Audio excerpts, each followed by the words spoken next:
आज की इस वीडियो में हम लोग देखने वाले हैं कक्षा 10वीं की भौतिक विज्ञान।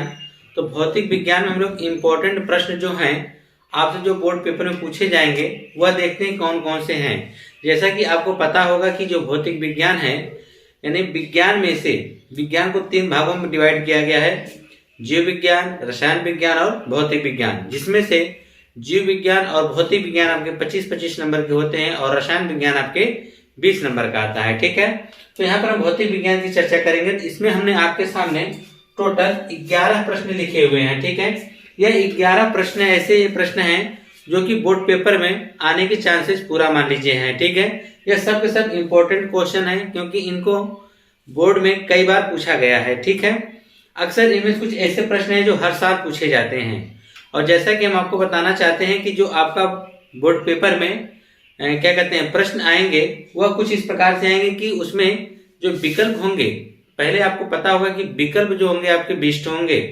20 में से 7 विकल्प ऐसे होंगे जो भौतिक विज्ञान के होंगे। ठीक है, तो उन विकल्पों के लिए हमने अलग से वीडियो बना देंगे।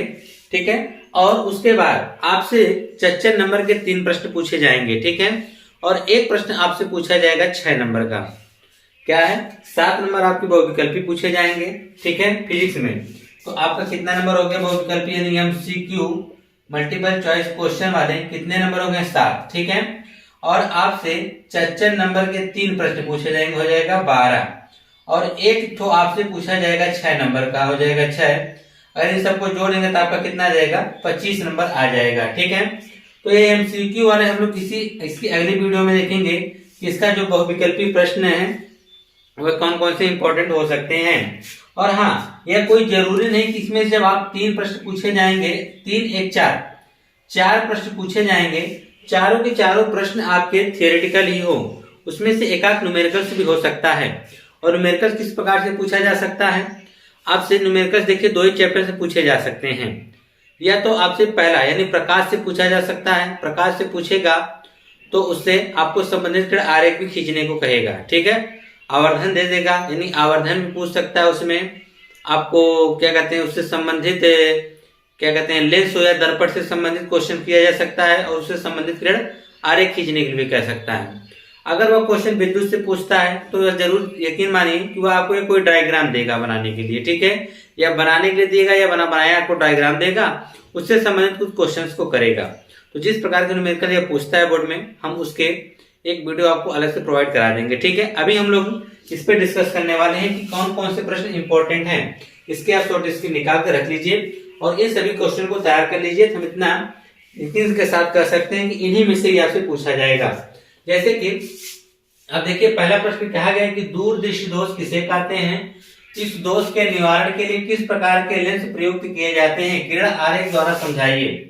फिर दूसरा प्रश्न है कि दूरदृष्टि दोष किसे कहते हैं, इस दोष के क्या कारण हैं, इसके संशोधन या निवारण के लिए किस प्रकार का लेंस प्रयुक्त किया जाता है। पहला और दूसरा प्रश्न, पहले और दूसरे प्रश्न में से एक प्रश्न आपसे जरूर पूछा जाएगा कि निकट दृष्टि दोष या दूरदृष्टि दोष के कारण एवं निवारण क्या है, इसके सचित्र वर्णन कीजिए। ठीक है, यानी पहला और दूसरा में से एक क्वेश्चन आपसे जरूर पूछा जाएगा। आप इन दोनों को भली भांति अच्छे से तैयार कर लीजिए कि दूरदृष्टि दोष या निकट दृष्टि दोष क्या होते हैं, इनके क्या होने के क्या कारण है, इनका उपाय किस प्रकार से किया जा सकता है, किस लेंस का प्रयोग किया जा सकता है, और उनके कारण और निवारण दोनों के लिए संबंधित आरेख भी आपको खींचना पड़ेगा, तब जाके आपको 4 नंबर में मिलेगा।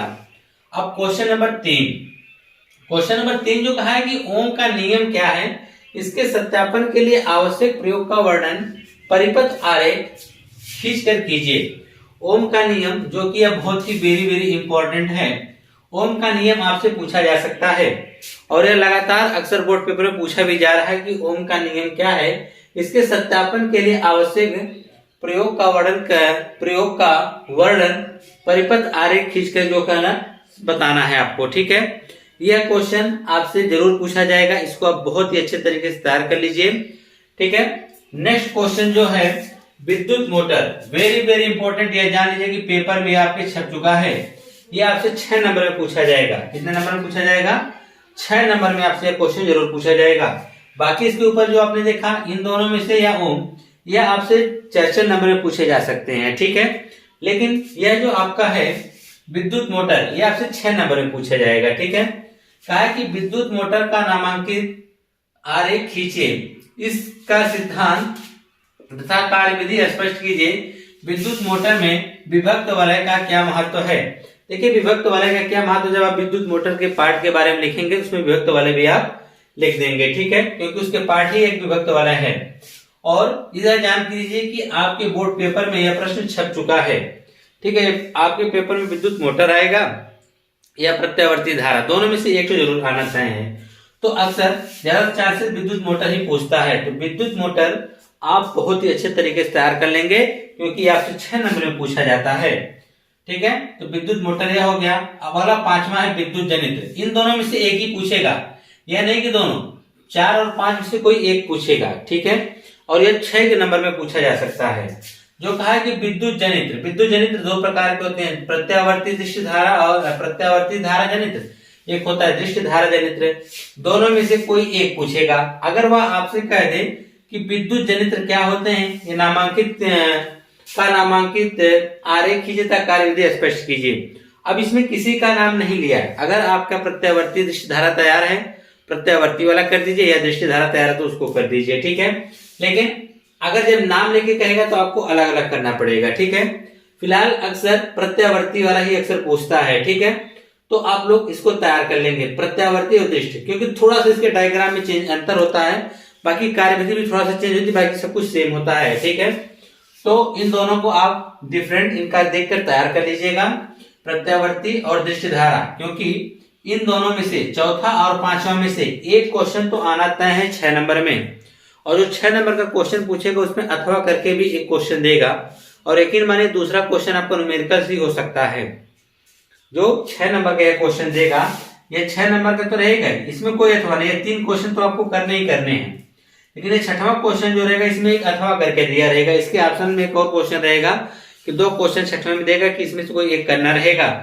तो सबसे आसान तरीका यह है कि आप चौथे या 5वें तो दोनों को अच्छी तरह से तैयार कर लीजिए कि इन दोनों में से अगर कोई एक आ जाता है, एक आएगा ही, उसको आप क्या करिएगा, पूरा बकायदे उसका चित्र और उसके जो पार्ट होते हैं, कार्यविधि होती है, सिद्धांत होते हैं, सब कुछ उसको स्पष्ट कर दीजिएगा। ठीक है, चौथा और 5वां, पहला और दूसरा, इन दोनों में से जो आप देख रहे हैं, इन दोनों में से कोई एक आएगा और इन दोनों में से कोई एक आएगा। ये सब जो आपके 6 नंबर में पूछे जा सकते हैं, ये आपसे 6 नंबर में जरूर पूछा जाएगा। ठीक है, अगला प्रश्न जो है आपके सामने कि फैराडे के विद्युत चुंबकीय प्रेरण संबंधित नियम व प्रेरित विद्युत वाहक बल का सूत्र लिखिए। यह भी इंपॉर्टेंट प्रश्न है और यह भी आपसे बोर्ड पेपर में कई बार लगातार पूछा जा चुका है। ठीक है, तो फैराडे का जो नियम है, फैराडे के विद्युत चुंबकीय प्रेरण संबंधित जो नियम है, 2 नियम है, दोनों नियम आपको अच्छे से तैयार करना है और साथ ही साथ उसका फार्मूला भी इसमें लिखना है। ठीक है, तो इसको आप भी तैयार कर लेंगे 6 वाले क्वेश्चन को। 7वां क्वेश्चन देखिए, 7वां 8वां जिसके नीचे हम लिखे हैं 7 से लेकर, यह जो है 50% चांसेस है, कभी कभी पूछ भी सकता है और नहीं भी पूछ सकते हैं। ठीक है, फिर भी आप भी इनको दोनों पढ़ लीजिएगा कि किसी चालक का प्रतिरोध किन किन बातों पर निर्भर करता है। तो चालक का जो प्रतिरोध होता है वह किन किन बातों पर निर्भर करता है। आप लोग जानते हैं कि चालक तार का अनुप्रस्थ काट के क्षेत्रफल, लंबाई, उसके ताप, तमाम प्रकार की चीजों पर निर्भर करता है। तो इन सब चीजों को आप पॉइंट जो होते हैं इसके तैयार कर लीजिएगा कि किसी चालक का जो प्रतिरोध होता है किन किन बातों पर निर्भर करता है। 3-4 पॉइंट हैं, 4-5 तो उसको क्या करिएगा, तैयार कर लीजिएगा। ठीक है, अगला प्रश्न जो आपका है 9वां प्रश्न जो आपके मॉडल पेपर में दे रखा है। ठीक है, तो आपसे कहा कि गोली दर्पण के लिए चिन्ह परिपाटी लिखिए। उसमें कहा गोली दर्पण के परावर्तन के लिए चिन्ह परिपाटी लिखिए। ठीक है, चाहे वह परावर्तन कहे चाहे अपवर्तन कहे। ठीक है, उसका चिन्ह परिपाटी जो लिखना होगा, तो अगर गोली दर्पण का मॉडल पेपर में दिया गया है, हो सकता है आपसे गोली लेंस भी पूछ सकता है। तो इसलिए दर्पण और लेंस दोनों की जो चिन्ह परिपाटी है उसको आप अच्छे से तैयार कर लीजिएगा। चिन्ह परिपाटी मतलब उसमें आप देखेंगे कि वस्तुओं को किधर रखा जाता है। इसमें दिखाया जाएगा कि हम लोग वस्तु को हमेशा लेंस हो या दर्पण उसके हमेशा बाईं तरफ रखते हैं। मुख्य अक्ष के ऊपर रखा जाता है, मुख्य अक्ष के ऊपर की दूरी धनात्मक ली जाती है, मुख्य अक्ष की दूरी हमेशा ऋणात्मक ली जाती है। लेंस के बाएं की दूरी हम लोग ऋणात्मक लेते हैं, लेंस या दर्पण उसके दाहिने तरफ की दूरी हम लोग क्या लेते हैं, ऋणात्मक लेते हैं। इस प्रकार से जो उसमें चिन्ह परिपाटी को दर्शाया गया है। ठीक है, तो उसको आप क्या करेंगे, तैयार कर लेंगे। ठीक है, अगला जो क्वेश्चन है आपके सामने है, मानव नेत्र का सचित्र वर्णन कीजिए। देखिए ये क्वेश्चन आपसे कभी कभी पूछा भी जाता है, कभी कभी किसी साल नहीं भी पूछा जाता है, ठीक है। तो इसको आप इग्नोर नहीं करेंगे। मानव नेत्र का सचित्र वर्णन अगर ये आपसे पूछेगा तो ये जरूर मानिए कि लॉन्ग क्वेश्चन 6 नंबर में आपसे जरूर पूछा जाएगा कि मानव नेत्र का सचित्र वर्णन कीजिए। तो इसको भी आप तैयार करके रखेंगे, ठीक है। 10वां प्रश्न कहा है कि वर्ण विक्षेपण से क्या तात्पर्य, श्वेत प्रकाश का प्रिज्म से अपवर्तन का किरण आरेख खींचकर सभी रंगों को प्रदर्शित कीजिए। यह भी प्रश्न अपने आप में बहुत ही महत्वपूर्ण प्रश्न है, क्योंकि आपसे वर्ण विक्षेपण पूछा जा सकता है और श्वेत प्रकाश का प्रिज्म में अपवर्तन का किरण आरेख खींचने के लिए साथ ही साथ रंगों के क्रम यानी रोजीबिब या विग्योर के नाम से अगर आप याद किए होंगे तो उस प्रकार का आपको चित्र भी वहां पे प्रदर्शित करना पड़ेगा, ठीक है। अगला प्रश्न जो आपके सामने है, प्रकाश का प्रकीर्णन क्या है, इस पर आधारित किन्हीं 2 घटनाओं को लिखे। तो प्रकाश का जो प्रकीर्णन के बारे में आप जानते हैं क्या है, और साथ ही साथ इससे आधारित 2 घटना पूछा गया है। यही कि आसमान नीला क्यों होता है, ठीक है, सूर्योदय और सूर्यास्त के समय सूर्य लाल क्यों होता है। इस प्रकार की कई घटनाएं हैं जिनमें से 2 घटनाओं का आपको वर्णन करना पड़ेगा, ठीक है। हाँ, और साथ ही साथ आप वायुमंडलीय अपवर्तन वाली भी कुछ घटनाओं को देख सकते हैं, तैयार कर सकते हैं कि तारे टिमटिमाते हैं जबकि ग्रह क्यों टिमटिमाते नहीं है। इस प्रकार के भी प्रश्न आप पढ़ लीजिएगा।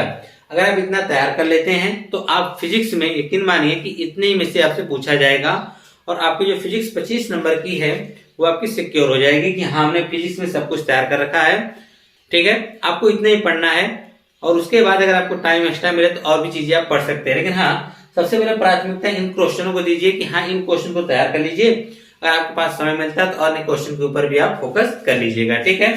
लेकिन हाँ और एक चीज है कि इसमें जो आपके न्यूमेरिकल्स हैं, हम इस वीडियो में आपके जितने भी इंपॉर्टेंट हैं न्यूमेरिकल्स उसको हम आपको दे देंगे बहुत ही जल्दी, या इस वीडियो के नीचे शो करेगा अगर 2-3 दिन बाद अगर आप देखेंगे इस वीडियो को तो। और साथ ही साथ इसके हम लोग एमसीक्यू यानी जो महत्वपूर्ण क्वेश्चन है यानी बहुविकल्पी जो आपके 7 पूछा जाएगा इसमें, उसके भी हम बहुत ही जल्द आप लोग को जितने भी इंपॉर्टेंट बहुविकल्पी प्रश्न है उसको भी बहुत जल्दी आपके सामने लेके आने वाले हैं, ठीक है। मिलते हैं नेक्स्ट वीडियो में बहुविकल्पी या न्यूमेरिकल्स के साथ।